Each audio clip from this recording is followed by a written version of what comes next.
Hey,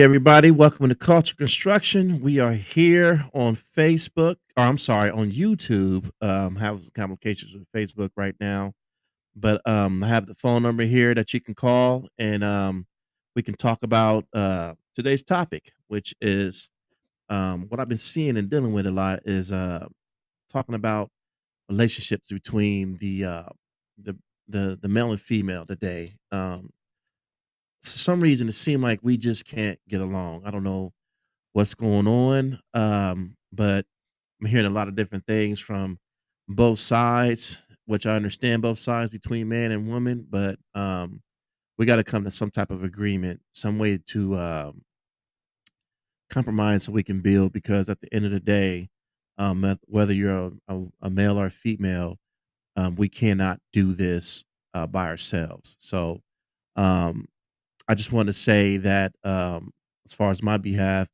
I had to understand that myself to where when you're with someone you can't it's hard to do it alone. Of course, my foundation and my roots are biblical, so everything that who I am and everything that I follow, every decision I make, I try to base it all on biblical principles. But I want to get to the root of the situation as far as why we're not being heard. And I mean, as far as men and women, why aren't women hearing the men, and why aren't the men hearing the women?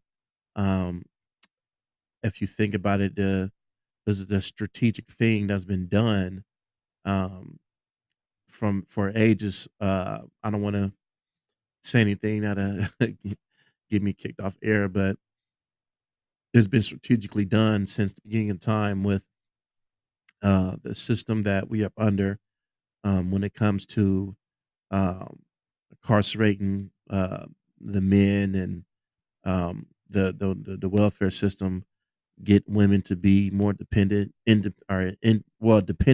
the system rather than needing a man. And also too, the position and the man and the woman not knowing their place or their roles to play. Um, this is why, like I said, I try to base a lot of my things with biblical principles. I know myself with my marriage, even to this day now, I'm still learning, and I'm learning a lot as far as how to who I am as a person personally, and who my wife is, and to also pay attention to her needs as she pays attention to mine. Um, I just want to know. I got my phone number here on the left corner here on the bottom. If anyone want to come in, I really call in. I want to really hear people's thoughts and what they say as far as what um, could be done to get us to unite again and be one people again. As far as like um, us as a family, because it's affecting our children and it's passing down, and it's just an ongoing cycle.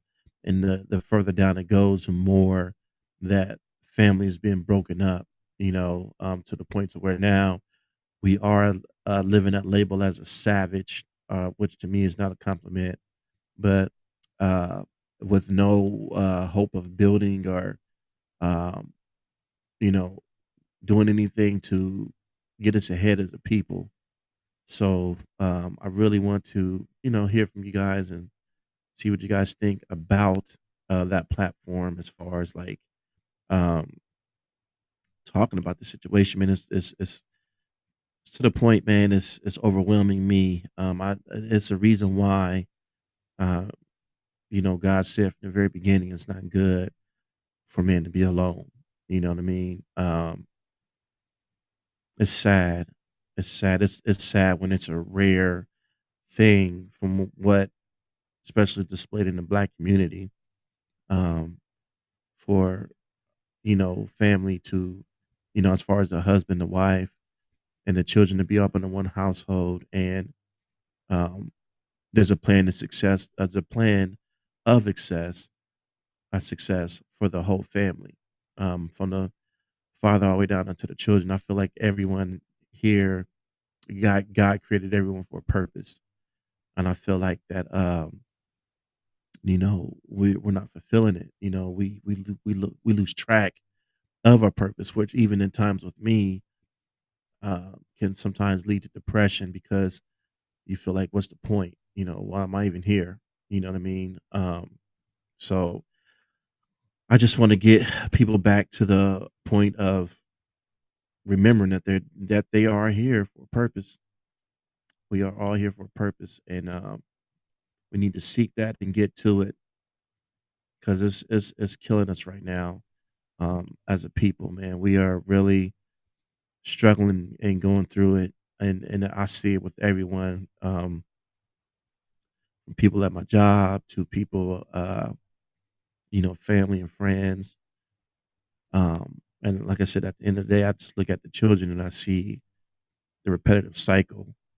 I know when I was growing up, a lot of older adults or whatnot, they were kind of pulling my coattail to try to keep me from the making the mistakes that they made. And as a child, I didn't listen until I made the mistakes. Now I see exactly what they were trying to do, and it's just hard to watch when you see whether it's your child or a person that's younger than you go down the same path that you went down that doesn't work, and we continue to go down that path regardless.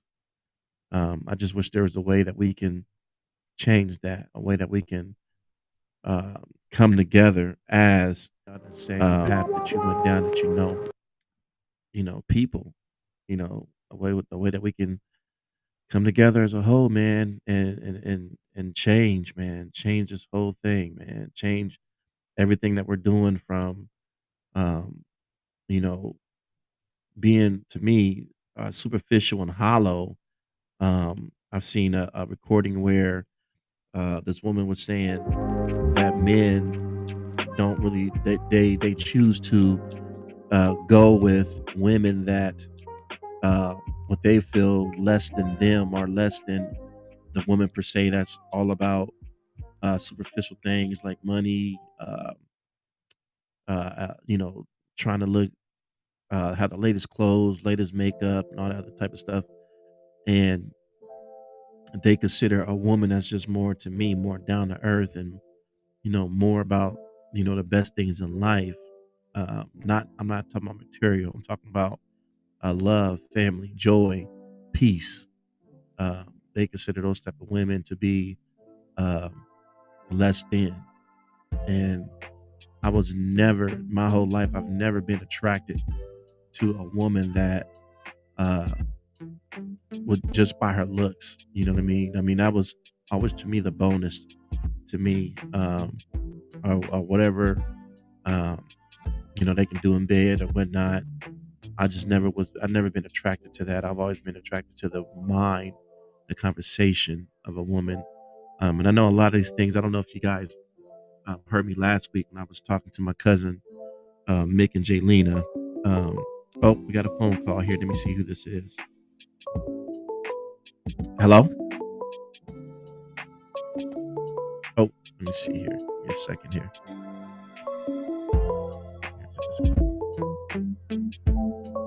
Hello? Call from. Foster. To accept, press 1. To send a voicemail, press 2.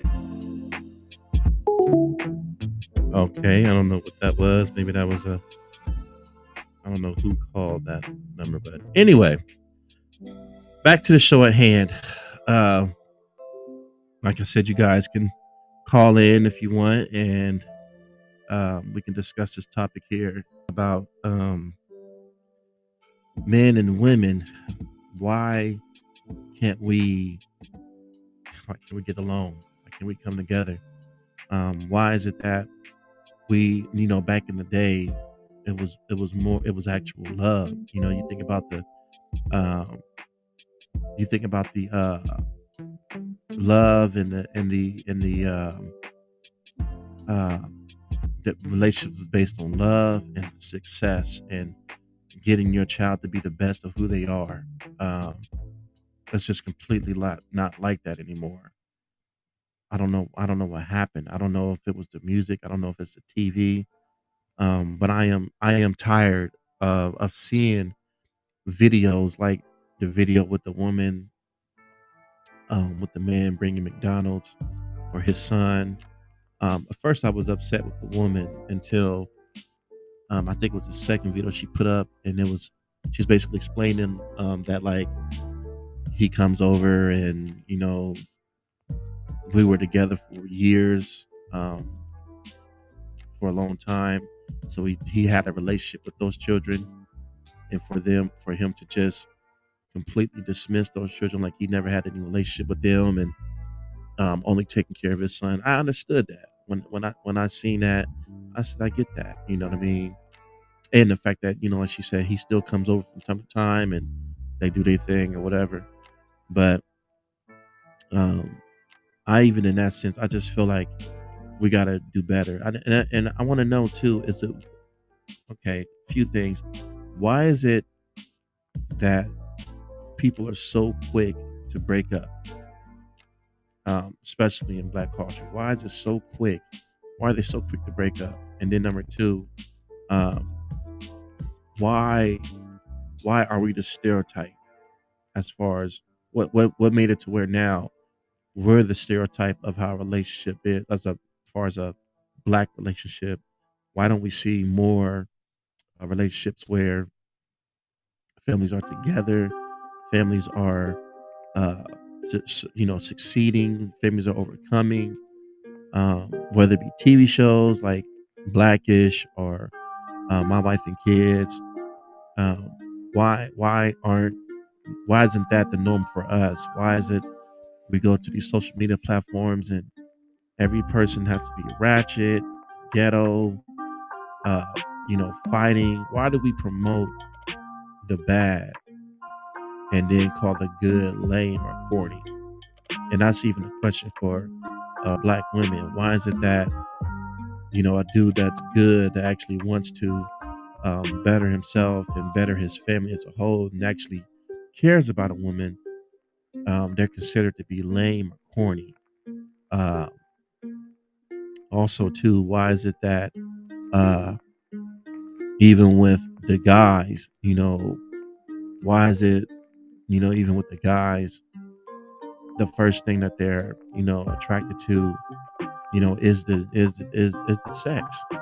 Why is that? Why is it that that's the first thing that's on their mind, rather than building and building a kingdom? I believe that God created us to establish our own kingdom within our own families. If you read through biblical text, you'll see that um, most of their kingdoms was within their families, and it passed down to generation and generation. Why did that stop with us? I mean, are we really going to allow things like what happened with our ancestors with slavery still be the reason why we can't go forward together, um, as a people and succeed? I mean, we had at one point we had multiple towns that were established, and we were playing those parts. It's like I said, being our own kingdomship, having our own cities and our own towns, and I haven't seen or heard of it ever since. I remember when I was just recently, I went to a amusement park with my family, and we went to this town, and we went to a McDonald's, and everyone in that McDonald's, of course, was only, and it was out of the town, a small town. It was in the outskirts, and you know, it was a predominantly white town. Of course, all the employees were white in there, but they carried themselves well. They went in ghetto, arguing ratchet. People were talking polite, and I understand us as a people. We've been through a lot. We been through so much, but we will never ever succeed off our anger. We would never ever. be where we need to be if we live every day off our anger. We got to change that. I've learned growing up that you take what makes you angry and you use that. You use that to go further. I tell people all the time, the greatest revenge is to succeed, be successful onto the ones that hurt you. So what I mean by that is, let's say you with someone, whatever, and y'all don't make it, or let's say that person cheated on you or did you all type of way. Instead of getting them back, I think the best revenge is you leaving that person and you become successful. I think that would hurt more than anything else you could ever do because um, while when you become successful like that and they realize that they didn't have no part on it, you know what I mean? They realize that um, it took you to leave them for you to become better. That makes someone feel some type of way. It does. That they could not be a part of your success. Uh, so I just say that in the same efforts as far as the things that happened to our ancestors and whatnot. Why don't we take that as a collective whole? Because we still being lied to, we still getting told things that in the past that were not true, but let's take that and use it in a positive note to build stronger. You know, we got all these millionaires that, um, especially black wealthy millionaires that are what I consider part of the 3% elite. But, you know, they themselves don't even consider, to take their billions and millions to build a town, build a whole town. You know what I mean? Where people that, um, want to come together and they want to, uh, do their thing, man, as far as like having their own jobs, their own businesses, having their own churches, their own banks, movie theaters, you know, I mean, government buildings, their own mayors, and, government officials. Um, I guess what I'm getting at is that I want to see what we can do to reestablish like a new Black Wall Street. And I want to say this, that I'm not saying this in a sense of racism or anything like that. I'm not a racist person. I'm not a person that uh, believes in division or nothing like that. It's not that at all. It's just that I get tired of seeing young Black people uh, go in a direction to where there's no building. And I know with me, I was one of those people. I used to sag. I used to, try to be hardcore, be tough. I've been bullied, and then at times I was the bully. Um, but it didn't get me nowhere. It got me 5 years in prison. You know what I mean? That's it. But with that being said, we got to do better. We got to do a whole lot better than what we're doing because it's killing us bad. It's really doing us wrong. Like I said, I'm tired of seeing the cycle. It's to a point to where it's stressing me out. It's we need help. We need help. And it starts from the home. It starts from the home. It starts within our personal families. It starts within first. It starts in the house, and then it goes into the neighborhood, then it grows into the community, and from the community to the town. You know, I pray that everyone that hears this word that I'm speaking, that we start from the family and we spread out into the community, into the town, into the neighborhood. We all hold each other accountable, and we gotta stop being also sensitive. And I take it back to relationships between a man and a woman. If you truly love the person, you truly love them, and you want to see the best for them, for both parties, men and women, we got to stop being sensitive towards each other when it comes to one person trying to edify or help another person grow. Um, this goes beyond, oh, I'm grown, I can do what I want, I'm not a child. This goes beyond that. A lot of times, you know, we get so offended, so you and because you get offended like that, you miss the chance to grow. You miss that, and then you end up being stuck in the same place and going through the same exact problems because you never took that uh, criticism as positive to help you grow. So we got to do better with that. We got to not be so sensitive. We got to listen. We got to look.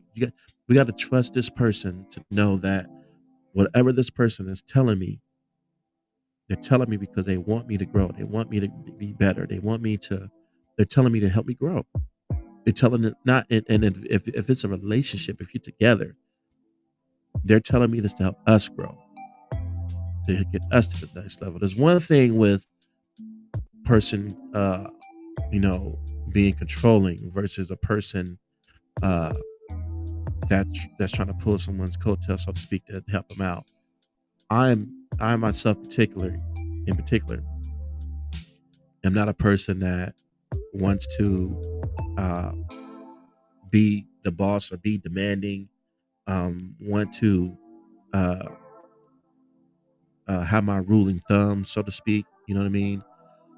I am the type of person that I'm an overseer. I'm a person that sometimes can see things before they happen, and I would express that. Hey, maybe we should go this way because da da da da. Now, the response that I don't like hearing is, well, don't tell me what to do. I'm merely not telling you what to do. I'm just trying to do something. I'm trying to show you something that I see so that we can both avoid a stumbling block. You know what I mean? So I say that for the women out there that are in relationships with men that they know that love them. Sometimes you got to take the time to just listen and hear what he's saying. And I say the same with men too. When a woman sits and says, listen, we got to talk. The first thing you need to do, men, is listen. Listen to what God gave you 2 ears and 1 mouth for a reason. Listen twice as much as you speak. So when a woman says that, listen. The only way that we're going to be able to make this thing work, make this thing grow, to build an empire and a kingdom, we got to listen to each other. Communication it's an overused word, but I think you can't say it enough. Communication is the key to any successful relationship, whether it's business, relationship, it's communication. So I think that's number one. We gotta listen to each other. And then after that, we gotta compromise. We gotta work with each other and compromise. We have to. We gotta come to a decision to where it can benefit the both of us. We can see eye to eye. And it's also too, in certain situations, it's also okay to agree to disagree. There's nothing wrong with that. It took me years to try to shake it out of my system that I can't make a person believe what I believe or see what I see. I can't make a person do that. So it's plenty of times where conversations came up and we had to agree to disagree. And it is what it is. You know what I mean? And just because of that, um, that doesn't mean that you gotta have some type of animosity or things of that nature. I think that a lot of young men um, out there are dealing with a lot of hurt women, whether it's hurt from their past relationships or whether it's hurt from their childhood growing up.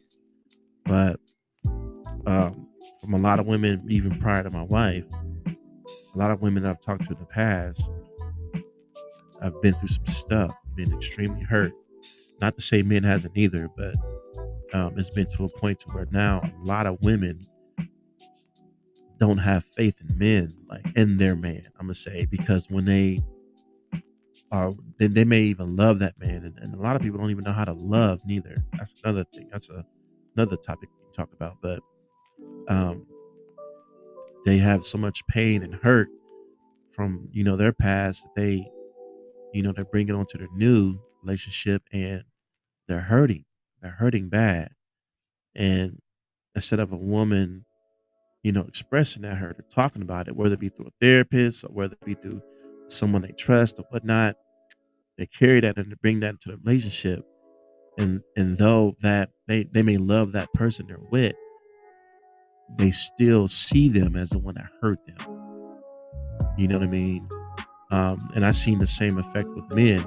It may be a man that was, mistreated by women his whole life, and then when he gets with that one woman that he says he loves, which he probably love her, just don't know how, and he becomes that womanizer.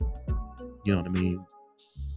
Either way, it's a process to me where women would get men and women will get desensitized of the person they're with, to where now that person they're with is not a human with feelings and that care, but more or less they are just objects. They're objects, and they're there to use as a tool. And then once they use them as a tool, it's a done deal. They put it back on the shelf. And that's what I see with a lot of relationships now. And it's really sad, really disturbing. And I wish that we can find a solution to do better. We need to, even as young people, I want to say, in a 18s on up. First of all, even at 18, I wouldn't even be thinking about a relationship at that age. I'd be more focused on my career, whether it be college, entrepreneurship, military, whatever it may be, um, YouTuber, whatever. But I would be focused on that at that age. But number two, um, we need to stop the. We need to, at that age, we need to learn self. And I know with me, like I said, my foundation is all biblical. I learned more about who I am in more than any time in my life than I have reading the Word of God. That's literally taught me a lot about who I am. It taught me about uh, why I act certain ways that I do. It teaches me when I do feel certain triggers that will lead me into like anger or depression, how to deal with it before they start, before they arise. Whether it be quoting scripture or just being into fasting and praying. But and that helps me a whole lot with myself. It also calms me down in situations that are people are loud and yelling and screaming. Um, it calms me down to not yell and scream back with them. But we need to get a hold of that early. That's why I say for like 18-year-olds, early 20s, all the hurt and pain that was caused, from childhood, we need to deal with that as soon as possible before entering a relationship. Because when you're with that person, you want to love that person. You want to see that person for who they are. You know what I mean? You want to that'll help you learn that person more, because now you're not when you're learning that person, you're not comparing attributes to someone that hurt you. You know what I mean? You're not looking for similarities from a person that hurt you. You would actually be introduced to that person itself. Um, so I say that on both parties. We need to get back to uh, knowing each other, with the mind, and knowing a person's ambitions and attributes, and how you guys can be compatible together. That's what we need to talk about. That's what we need to do. Um, I just wish that we can all talk. I wish we can all talk in a room. Like I said, phone number you can call 614-908-1279. I'm sorry, 1279. Uh, Give me a call. We can talk about this, see what we can do to help our families grow and get out of this nasty cycle we're in. I mean, it's so much that I can dig in the surface to that. I mean,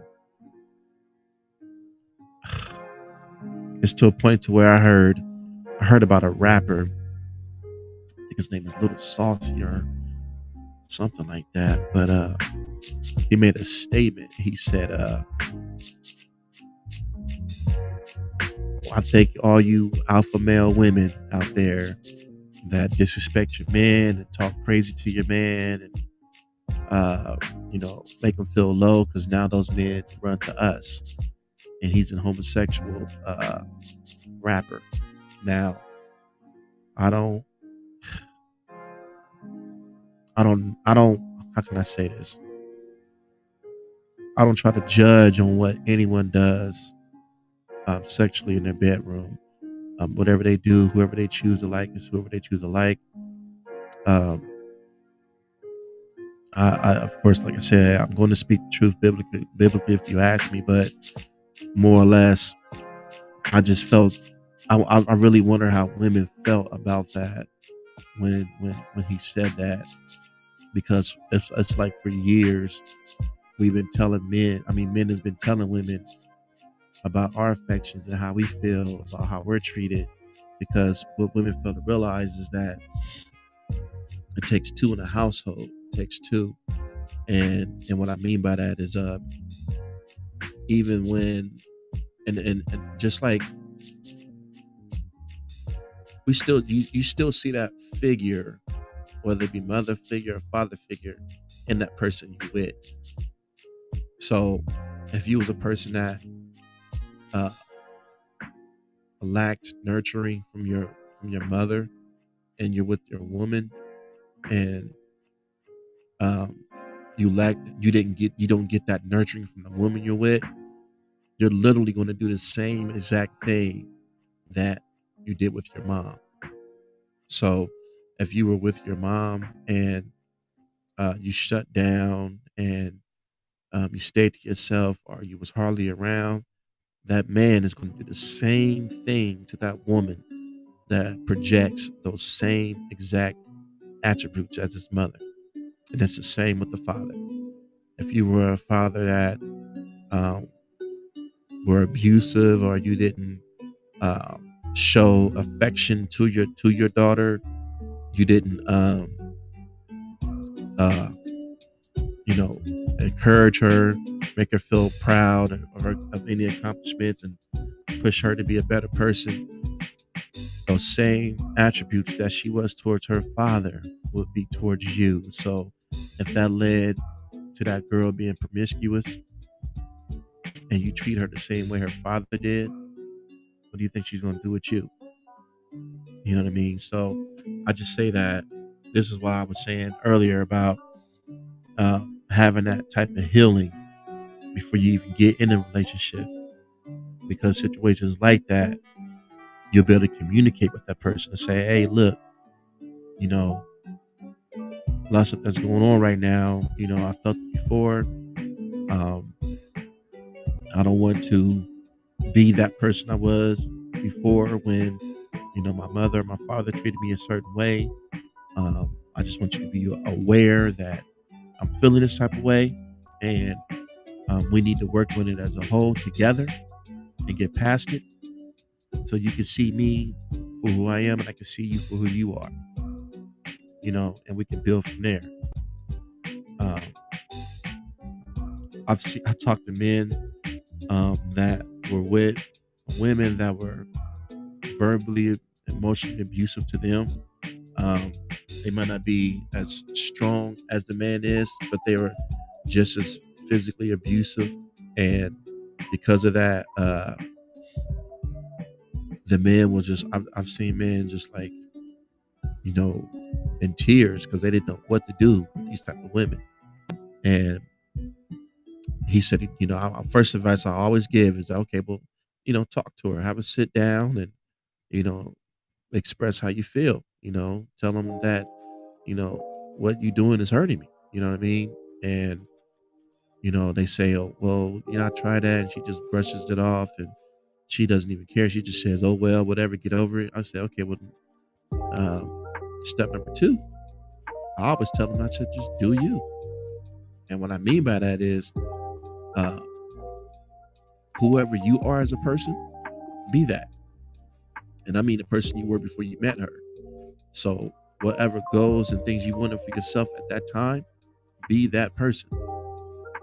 Be that person that you were before you met her, and accomplish those goals. Because even in that sense, um, from what I noticed, is when you uh, are doing you, and you are, let's say, I always wanted to be an artist. Like, and I'm not talking about. I mean, it could be, rap, or whatever, but I'm talking about a artist that takes photographs, and or paint pictures, or producer. I do make beats. I mean, I do all of the above, honestly. But um, I said, you focus your talents on that. You take all your hurt and your pain, and you focus it on those talents. Sharpen your skills with that hurt and pain. Sharpen your talents with that. And I said, once you start doing that, and that woman will see that you're not paying attention to that anymore. She will see that it's not triggering you anymore. You doing your own thing. And this could be a woman that's not only verbally abusive, or even physically abusive, but she can also even be uh, cheating or whatnot, whatever she's doing on the side. But the moment she notices that your intentions ain't on her no more, which means you can care less what she does in your face or behind your back, she gonna notice that. She gonna be different, I'm just hoping to just really really and have she's fun gonna want to today try to figure at this out office party that we're having. what you're doing. You know? You know what I mean? She's gonna want to figure out what um she's gonna want to figure out what are you doing, what is getting your attention, um, what's keeping your attention. Give me 1 second here. I gotta find out. Go back to this real quick. Give me 1 second. Just trying to get my.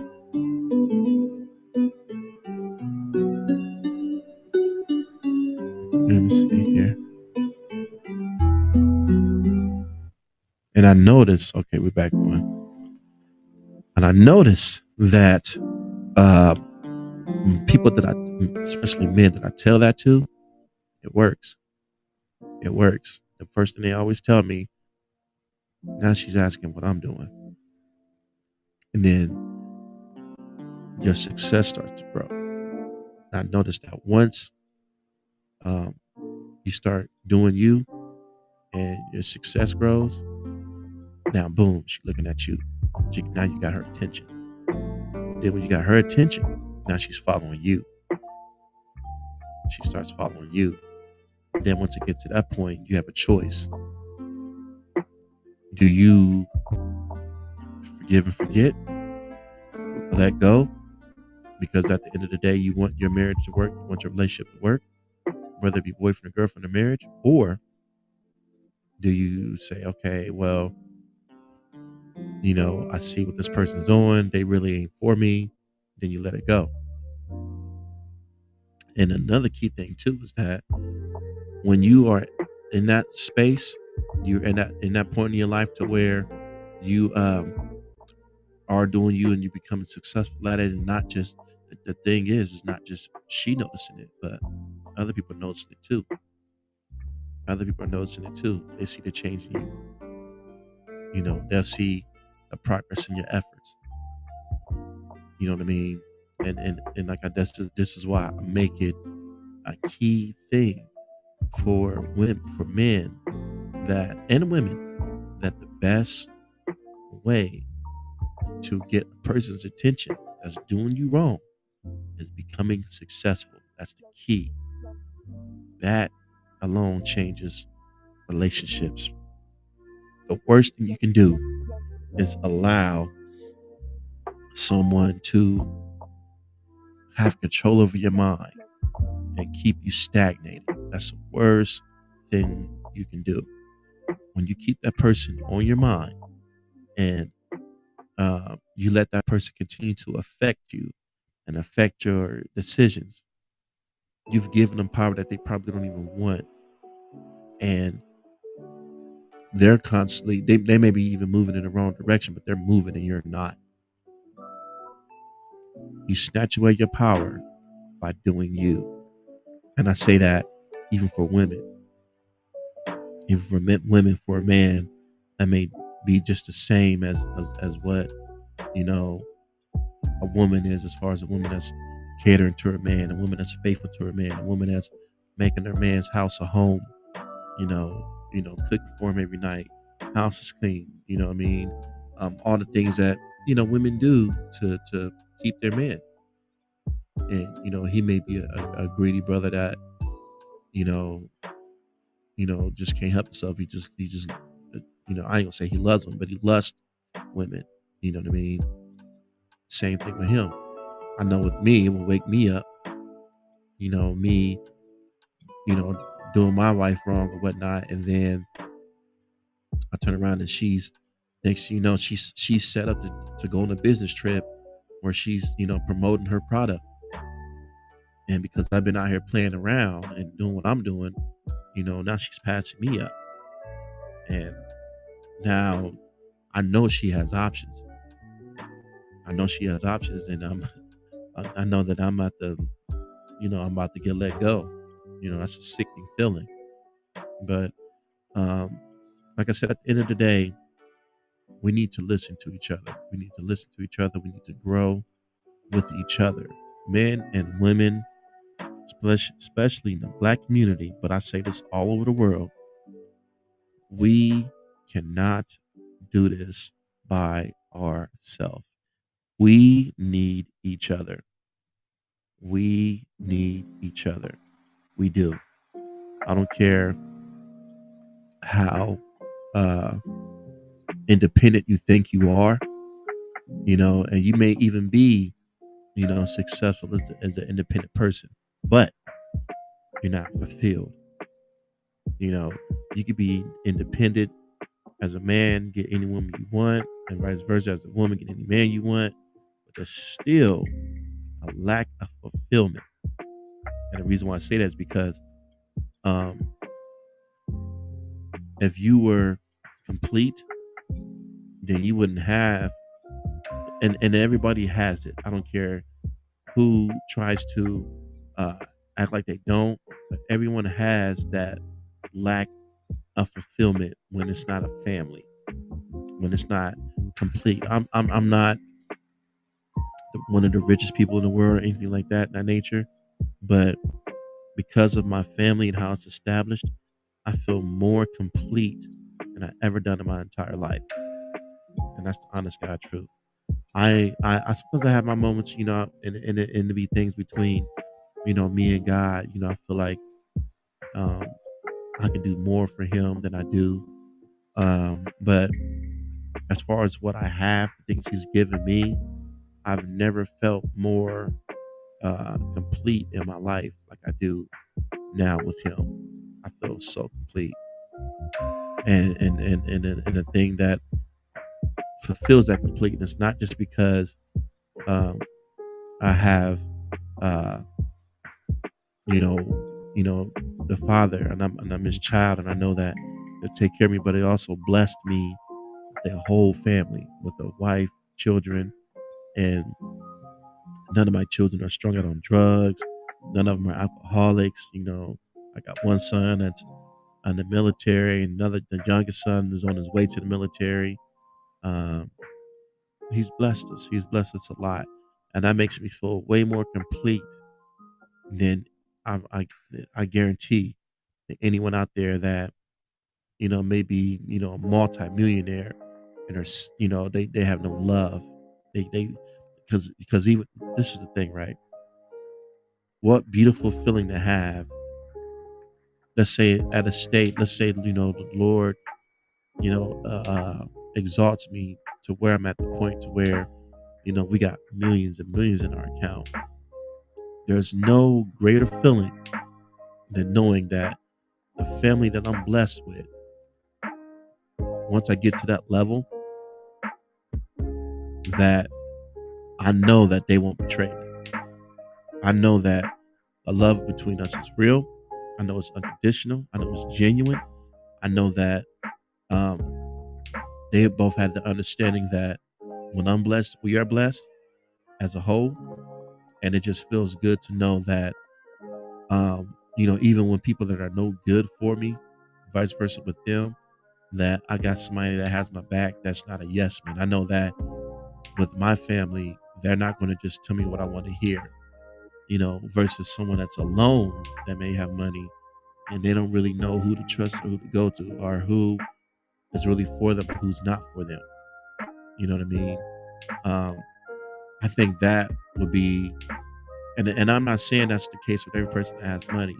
I'm just saying that, it's a worry for me being at that status and that stature and have to think in the back of my mind, um, who's really for me, because at the end of the day, when things can happen in the blink of an eye, and you just don't know who to trust. But when you got that solidified family that has your back unconditionally, you know what I mean? Whether you're poor, whether you're rich, you know that that person has your back. And it's nothing like having a support system to take you there.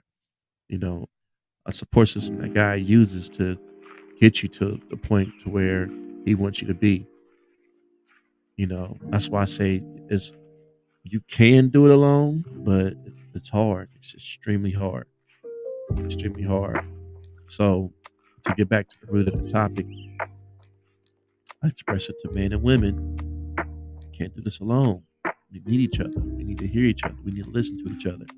We need to compromise with each other. We need to understand each other's pains. Because I know with me myself, and I'm pretty sure, it's the same with the women too. I already get fed up, dealing with the the tactics. I'm gonna call it the tactics of the enemy throughout the day, and then come home and have to deal with, you know, small stuff that can be grown out to be something real big. Because you want to come home for peace. Your when you go home, men and for women, it's supposed to be your sanctuary. It's supposed to be the place where you recharge your battery, so to speak.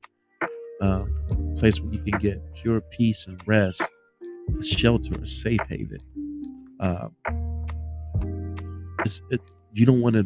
It's going to be hard to come home and not and just the house is chaos and ruckus, and then you go to work and you got to have this positive attitude. We need to be more graceful to each other. We need to be more understanding to each other. We need to stop going to the point of, well, what about me? You know, let's take turns in the conversation. Let's talk about your issues for now. Hear you out. Figure out a solution. Compromise. We'll compromise, then figure out a solution, and then we talk about what your issues are, and then we hear it out, compromise, and figure out a solution. We go from there, and we keep that communication every time. I'm telling you, you will win. You will grow. You know, and you will both, as a whole, become extremely successful. And for those that refuse to listen to that, or and they want to do what they want to do, I just express to the spouse, of course, be a consistent prayer for that person, but at the same time, do you. Don't let what a person that's not doing the will of God distract you from doing the will of the God. Because at the end of the day, He will elevate you.